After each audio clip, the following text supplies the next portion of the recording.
training such a big stable, how do you keep entries and day-to-day businesses straight? Do you have help, or is it a one-man show, or how do you go about those daily routines? It's a one-man show right now. We kind of grew really quick, and I couldn't trust anybody, nor did I even want to attempt to teach somebody to do that daily thing for me. So I spend a couple hours every morning in my office, and that's it. We kind of get the barn work sorted out, what's going to happen in the barn, and then spend a couple hours in there getting entries done, checking to see where each horse fits and so on. Spend a lot of money on track it every month, but you have to with so many horses. So that's it. Just wonder how they can race that many horses a week and stay, focused and not get burnt out. How they can do it morning, noon, and night all the time without getting burned out with racing that many horses. We've got a great staff. I probably only go to the track 3 nights a week, maybe 4. This long weekend I'm taking 3 of the nights off, and it's just people that want to work are able to do the job, and I can't say enough about them, because without them I'd have no chance. And it's tough sometimes being away and watching from home, and sometimes I know the owners would like to see me at the track all the time, but it's just not possible. I have 2 young kids at home and a family, and I'd like to stay, spend as much time with them as I can. But do you get burnt out? I think when things aren't going well, everybody gets burnt out. But when you're doing well and it just seems like things are clicking and everyone's doing their job and no one's making any mistakes, then you can only enjoy it, that's all. Well, ask Carmen why he wants to have so many horses. It's just more work. I kind of ask myself that sometimes too, but it just the way it happened. You get involved with 3 or 4 great owners, and those owners want to get more horses, and if I say no, they're only going to take the business elsewhere. So I had to find a way to expand into the U.S. and make it work, and I'm not saying it's working now, or it's an ongoing process, but we're doing okay. And then here we built another 10 stalls, and I've hired some other guys to help train some down and break some babies and stuff. And it's just, can I please everybody? No, but I've got my main core of 4 or 5 owners that I have to do everything I can to try to make things work for them. So anytime they say I want to get another one, I'll shuffle stalls, I'll get rid of some. Horses might live outside for a few days just to make things work for them. And as long as they're happy, and then I'm happy. Trainer, well, the trainer would be whether they would want to stay in Ontario, or I know Carmen's already moved some to Pennsylvania, so whether, it's tough for a trainer, but they got to make up their minds, whether they're going to stay in Ontario, because their owners are going to leave, so they got to go where the owners can make money. So just wondering if they're going to stay in Ontario. Definitely staying in Ontario. Actually, this move for us was never to go where the owners are. It was just an expansion. So what we did is we expanded here till we were full, and then we had owners that wanted to get more horses, and we just set up down there.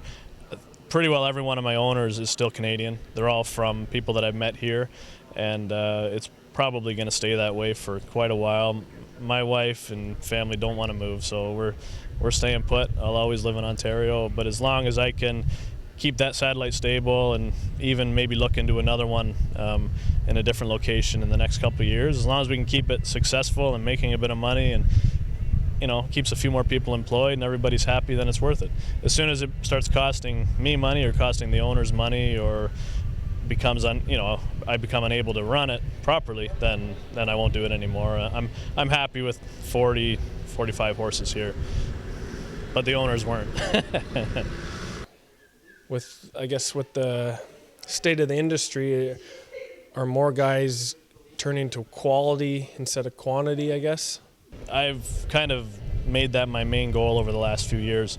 3 years ago, we had a decent year with a lot of wins, but there were a lot of 6-claimers, a lot of cheap horses, and I just said, if the way things are going now, if you're not racing at Woodbine, you're not going to make money. And it's unfortunate to say that, but I just made that my focus. I could be wrong, but we just changed things and said, you know what, every new horse we get, I want to be a Woodbine horse or a WEG horse, and it's just worked out, and the owners were all on board, and we took a stable of 30 cheaper horses and just snowballed. It didn't happen overnight. We would lose 6-claimers and turn them into 10s and so on and so on, and eventually you've got 30 to 40 horses all racing at this track, and it's the best place in North America as far as I'm concerned to race. And if you're racing here 4 or 5 horses every night, you're going to do well. And that's kind of how we went about it, and it's worked so far.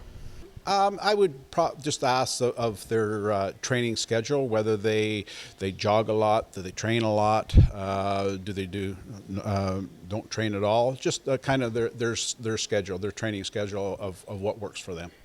We rarely train race horses right now. So when I say that, it's the older campaigners and the horses that race week in and week out.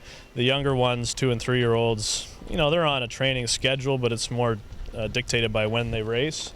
They, if they're not going to race for a couple weeks, they'll get a couple easy weeks. But for the most part, I've told everybody, most people know my routine. We use the equicizer a lot. My horses don't see the track every day. Some of them are lucky to see the track at all in a week. Some of my best horses don't even jog, they just walk every day. And it's what works for what horse, and it doesn't work on all of them. And I know I've had horses that have left my barn and gone on to do better elsewhere because of a different routine. But it's important when you get so many horses, you have to try to stick to one routine and stick to something that works on most of them.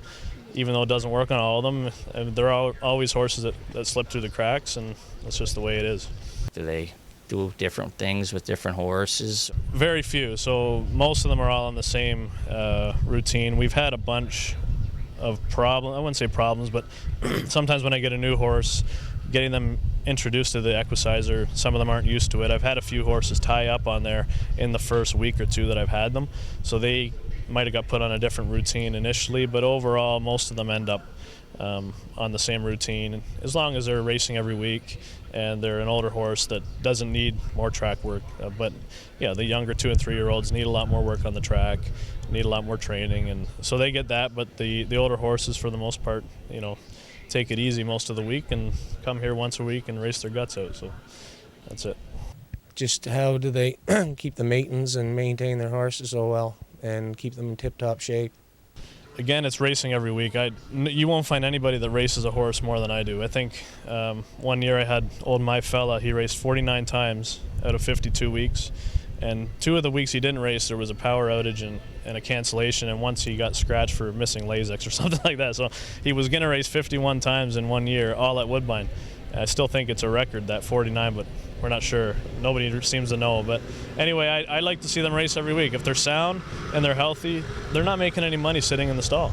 And most of my owners will agree with that. Now, there are some horses that have their issues that can't race week in and week out, or nicer horses when they're racing for big money every week, you can afford to take a week off. But for the most part, if they're a bottom end claimer or condition horse, they're not going to make any money sitting in the stall. And on my routine, they'll start to get out of shape if they're not racing every week. So the main thing is get them in every week, keep them sound, keep them healthy as best you can, and that's it. Go from there. How he gets all the good horses, he keeps going to winner's circle. Again, all the credit goes to the owners. Now, I'd like to take some credit for picking some of them out, but for the most part, it's them putting the money forward.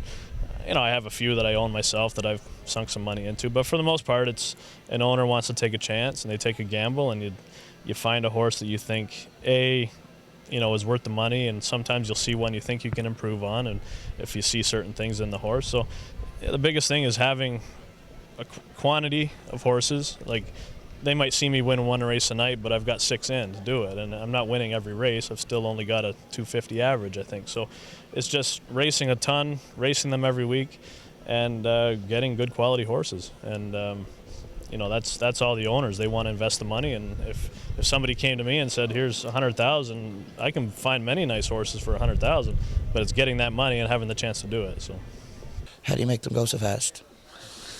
Probably the best question I could ask Carmen. He can make his horses go fast. He has great horses, I guess. He has great He is a great trainer, and I'd like to know how he gets them to go that fast. Oh, geez, there's so many different variables. It can never be one thing, and you know what? I've done a good job of making some go slow too, and there have been many horses that I've claimed that have gone backwards, and many that have gone forwards, and it's just, for me, it's the biggest thing is soundness. I've got a great blacksmith who many times I can take a horse and just balance their feet and fix up their feet and change shoeing and stuff, and Does it make them go faster? Maybe not, but they stay sounder, and they're able to race every week rather than, going lame in different spots and needing time off. I don't know. Some of them just like the routine. They don't like pounding on the racetrack every night or every day. They go on the soft equicizer, and it's better on their lungs, better on their feet and their joints and stuff. So I attribute a lot of it to that. What do you look for in claiming horses when you're looking to claim a horse? What is it that you look for? I think the biggest thing, and a lot of guys would probably agree with me, is back class. You want to see a horse that's done it before. I don't want to claim a horse with the hope of making them go faster. I want to see that they've done it, and I want to make them do it again. And a lot of times you can. I mean, there's many different reasons why they've tailed off or slowed down or whatever, however you want to call it. But if I see a trotter that's trotted in 55 last year and I know he has the ability to do it, I might take a shot on one and just hope I can make them do it again. And shoeing, soundness, working on their lungs and their breathing, many different things that'll help them do that. And many times you can, but there's many I've claimed or bought at sales and stuff that haven't been able to do that with either. So, but again, that's mostly what I look for. What his favorite memory was this year? He's probably going to say the Super Final because he ended up winning the Super Final this year. He had another great year, so good for him. Well, the favorite memory was winning the Super Final. It's funny that Doug would ask that question because Anthony parked him out almost to the half with Bugger Bruiser, and I think it was 3 of Clubs or Crafty Master, one of those two that McNair's horses, and he ended up having to sit in the pocket behind us, and he didn't get room down the lane, and when he finally did, he was flying, but the race was over, so we won. It can't help but be my favorite memory of last year, and I hope to do it again this year and come September or October, but we'll have to see. If he'd rather be racing at Mohawk or at Woodbine? For me, Woodbine's closer to my house and my farm, but you can't help but love this place. It's just set up beautifully. The fans are right on the finish line, and it'd be like saying, would you rather drive a Porsche or a Ferrari? How do you make that decision? They're both beautiful places and the best places to race in North America, as far as I'm concerned. I'd probably ask Carmen why, maybe not a good day for me to ask him, but why he doesn't shave very often. I'm surprised that wasn't Anthony McDonald asking that. It's tough. I'm lucky to shower often. I don't know, just kidding. But it's kind of a look that I went with. I try to keep the top the same length as the sides, and sometimes it looks good. And when it gets longer like this, it looks like crap. But what are you going to do? My wife asked the same question, and I don't have an answer for her either.